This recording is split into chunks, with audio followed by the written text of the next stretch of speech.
내 아들이 85세 노모를 때려 죽이고 시체를 눈 속에 버린 혐의로 체포됐다.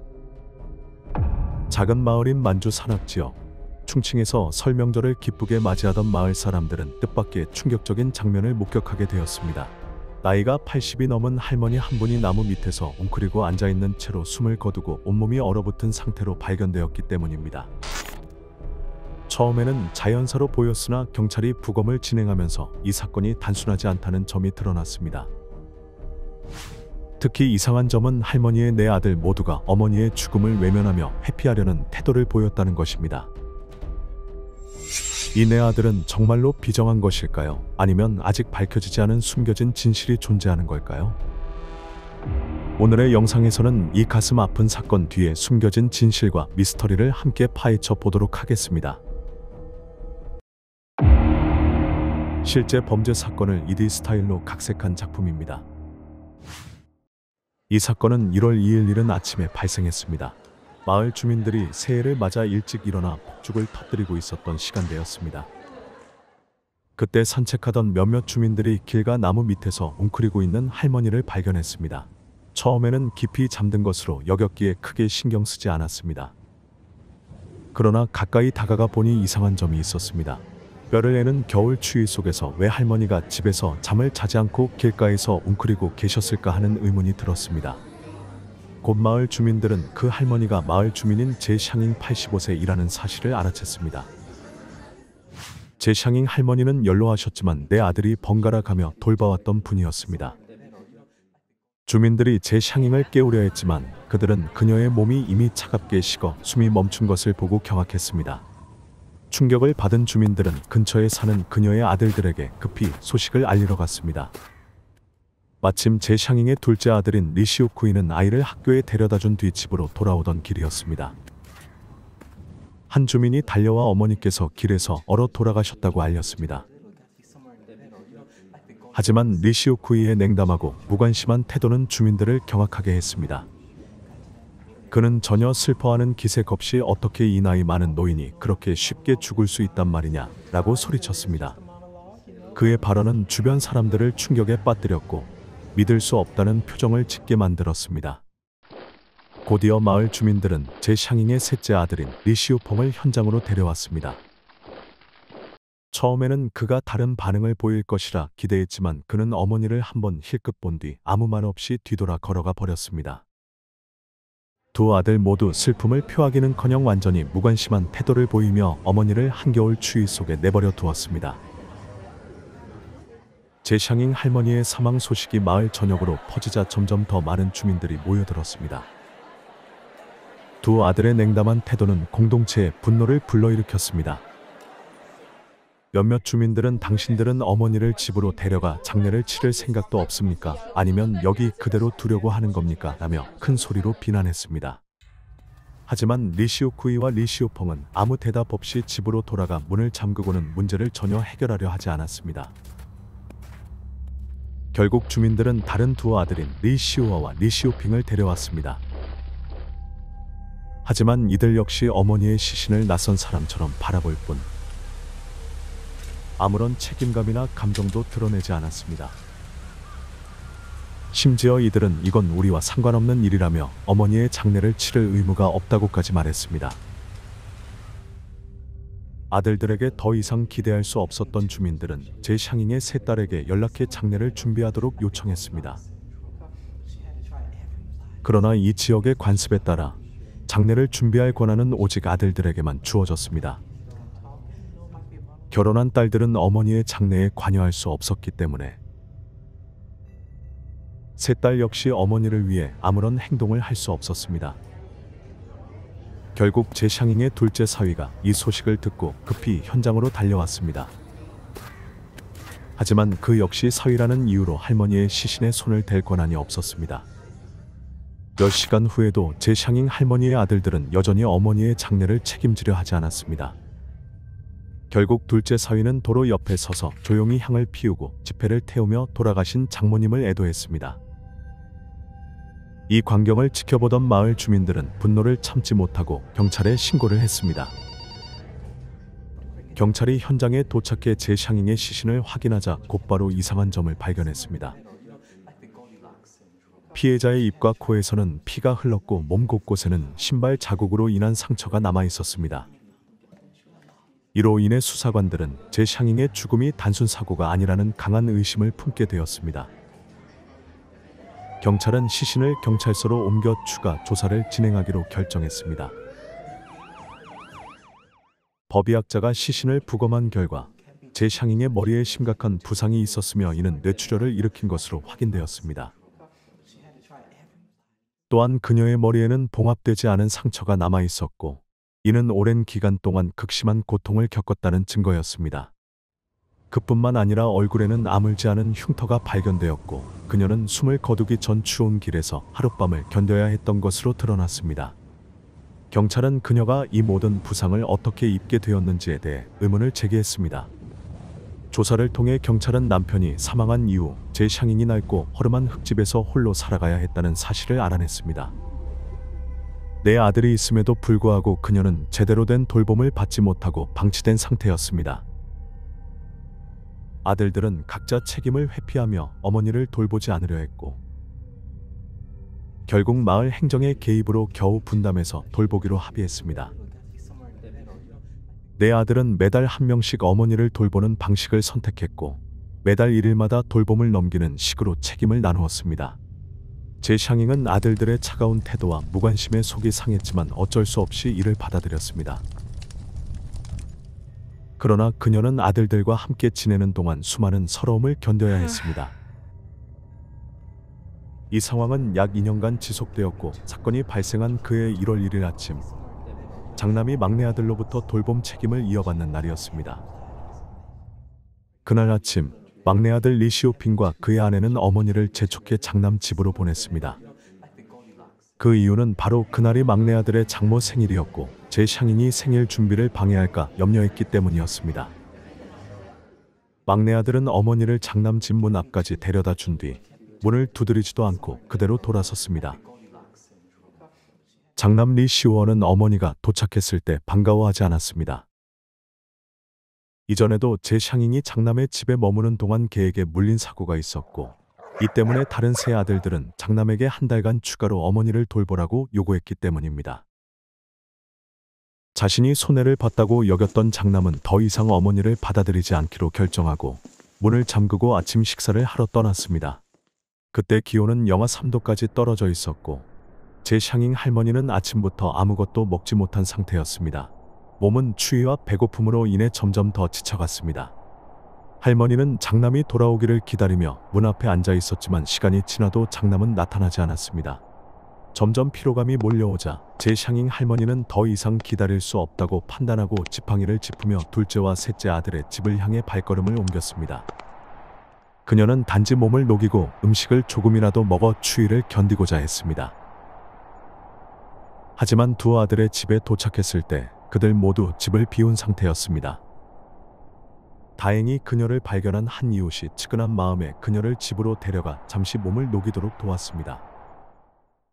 날이 어두워지기 시작하자 제샹잉은 다시 둘째와 셋째 아들의 집으로 돌아가려 했습니다. 그러나 길을 가던 중 나이가 많고 건강이 약했던 그녀는 발을 헛디뎌 넘어졌습니다. 그녀의 머리는 바위에 강하게 부딪혀 입과 코에서 피가 나기 시작했습니다. 제샹잉 할머니는 온몸에 극심한 통증을 느끼고 지칠 대로 지친 상태였음에도 불구하고 아들들의 집으로 가기 위해 다시 힘겹게 발걸음을 옮기려 노력했습니다. 그러나 아들들의 집에 거의 도착했을 때 그녀의 체력은 한계에 다다랐고 결국 땅에 쓰러져 더 이상 움직일 수 없게 되었습니다. 극심한 고통 속에서 제샹잉은 간신히 아들들의 이름을 부르며 도와달라고 외쳤습니다. 셋째 아들은 어머니의 외침을 들었지만 집 밖으로 나와 어머니를 데려가려 하지 않았습니다. 둘째 아들은 어머니의 목소리를 분명히 들었음에도 불구하고 오늘은 장남이 어머니를 돌볼 차례다라는 이유로 외면하며 듣지 못한 척했습니다. 그날 밤 장남은 술에 취해 늦게 집으로 돌아왔습니다. 어머니가 집에 없는 것을 확인했지만 그는 어머니를 찾을 생각조차 하지 않고 문을 닫고 그대로 잠들었습니다.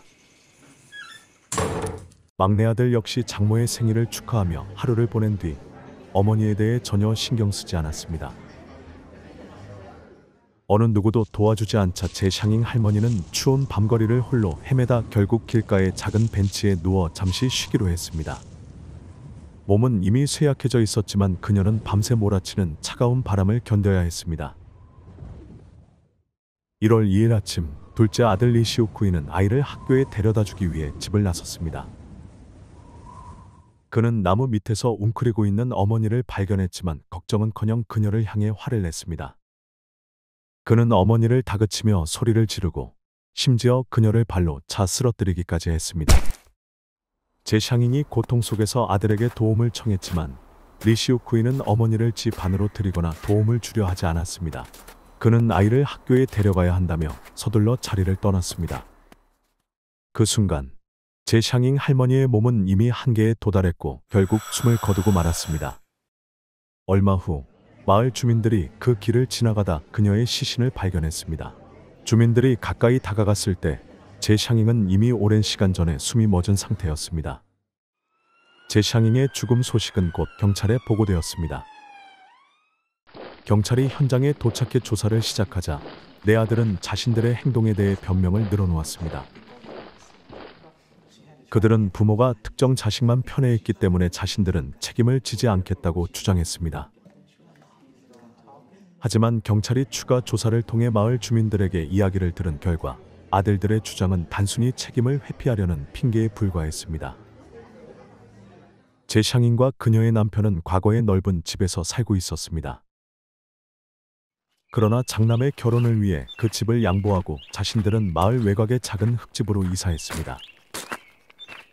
둘째와 셋째 아들이 일을 하기 위해 집을 떠난 동안 제샹잉 부부는 손자들을 돌보며 온갖 비용을 부담했습니다. 막내 아들이 결혼할 때도 제샹잉 부부는 돈이 부족했음에도 불구하고 빚을 내서 새 집을 지어주었습니다. 제샹잉은 평생 동안 네 아들을 위해 헌신하며 살아왔지만 그녀가 받은 것은 차가운 무관심과 배은망 덕분이었습니다. 남편이 세상을 떠난 후 제샹잉이 살던 작은 흙집마저 큰 비로 인해 무너지고 말았습니다. 결국 마을 위원회의 개입으로 네 아들이 번갈아 가며 어머니를 돌보는 것으로 합의했으나 그들은 최소한의 의무조차도 마지못해 수행했습니다. 제샹잉이 아들들의 집에서 보낸 시간은 매우 고단하고 비참했습니다. 그녀는 허술한 지붕과 갈라진 벽이 있는 방에서 살아야 했습니다. 게다가 아들들에게서 구타를 당하는 일이 잦았고 이는 그녀의 마음과 몸에 깊은 상처를 남겼습니다. 식사조차 제대로 할 수 없었고 때로는 차가운 밥과 시든 채소 몇 조각으로 끼니를 때워야 했습니다. 그 중에서도 가장 잔인했던 사건은 막내 아들 리시오핑이 장모 앞에서 체면을 잃었다는 이유로 그녀를 거리에서 폭행했던 일이었습니다. 이웃 주민들의 증언에 따르면 이 사건은 할머니가 실수로 집안에서 물이 끓던 냄비를 떨어뜨리며 시작되었습니다. 이 사고로 막내 아들의 장모가 경미한 화상을 입게 되었고 이에 막내 아들은 분노를 참지 못해 가혹하게 어머니를 폭행했습니다. 그는 막대기를 들고 어머니의 머리와 몸을 무차별적으로 때렸으며 그 결과 제샹잉 할머니는 머리에 팔바늘이나 꿰매야 하는 큰 부상을 입었습니다. 이 사건을 목격한 세 딸들은 깊은 슬픔과 분노를 느꼈습니다. 딸들은 어머니를 자신들의 집으로 모셔가 따뜻하고 아늑한 방을 마련해 드렸습니다. 딸들의 집에서는 제샹잉 할머니가 더 이상 추위와 아들들의 폭행에 시달리지 않고 평화롭게 지낼 수 있었습니다. 하지만 이러한 행복은 오래가지 못했습니다. 제샹잉의 아들들은 마을 사람들 앞에서 체면을 잃는 것을 두려워하며 어머니를 다시 집으로 데려오라고 강요했습니다. 결국 그녀는 네 아들의 무관심과 학대로 인해 집 앞에서 동사하는 비극적인 최후를 맞이하게 되었습니다. 이 사건은 마을 주민들에게 큰 충격과 분노를 안겨주었으며 지역 사회에서 폭넓은 논란과 비판을 불러일으켰습니다. 수천 명의 마을 주민들은 정의로운 판결을 요구하며 법정에 몰려들었습니다. 최종적으로 사건은 공개 재판을 통해 다뤄졌습니다. 법원은 네 아들의 행동이 비인도적이며 도덕적으로 용납될 수 없다고 판단했습니다. 장남 리시오원은 가장 무거운 형벌을 받은 사람입니다. 그는 2년의 징역형을 선고받았는데 이는 그가 저지른 죄악에 비해 비교적 가벼운 형벌로 간주되었습니다. 둘째 아들 리시오쿠이, 셋째 아들 리시오펑, 막내 아들 리시오핑은 각각 1년 6개월의 징역형을 선고받았습니다. 하지만 주민들은 이 형량이 그들의 끔찍한 행위에 비해 너무 가볍다고 생각하며 여전히 분노를 감추지 못했습니다. 이번 재판은 단순히 법적 정의를 실현하는 것을 넘어 가족 내 책임과 도덕적 의무의 중요성을 일깨워주는 사례가 되었습니다. 제샹잉 할머니의 이야기는 자녀의 잔인함에 슬프게 할 뿐만 아니라 모성과 가족 책임의 가치에 대한 심오한 질문을 불러일으킵니다. 그녀는 평생 동안 내 아들을 위해 헌신하며 그들을 키우고 가르쳤습니다. 자신의 모든 것을 희생하며 아들들을 뒷바라지했지만 그녀는 그 대가로 무엇을 받았을까요? 할머니는 나이가 들면 아들들이 든든한 버팀목이 되고 자신을 돌봐줄 것이라 기대했습니다. 그러나 그녀가 기대했던 사랑과 보살핌 대신 할머니는 비참한 최후를 맞이해야 했습니다. 평생 정성을 다해 키운 내 아들은 그녀를 잔인하고 무관심하게 대하며 그녀에게 고통스러운 결말을 안겼습니다. 내 아들의 비도덕적인 행동은 단지 할머니에게 상처를 준 것에 그치지 않고 모두에게 세대 간 책임과 윤리에 대해 고민하게 만듭니다. 이들은 자신의 행동이 자녀들에게 어떤 영향을 미칠지 생각해 본 적이 있을까요? 혹시 그들의 자녀들 역시 이러한 행동을 본받아 훗날 그들 역시 같은 비참한 운명을 맞이하지 않을까요? 제샹잉 할머니의 슬프고 분노를 자아내는 이야기는 효도와 부모에 대한 책임이 얼마나 중요한 가치인지 우리에게 다시 한번 상기시켜 줍니다. 이는 결코 잊혀져서는 안 될 사회적 덕목이며 우리 모두가 실천해야 할 의무입니다. 시청해 주셔서 감사합니다. 내용이 유익하고 흥미로우셨다면 좋아요를 눌러주시고 채널을 구독하셔서 더 많은 사건 이야기를 놓치지 마세요.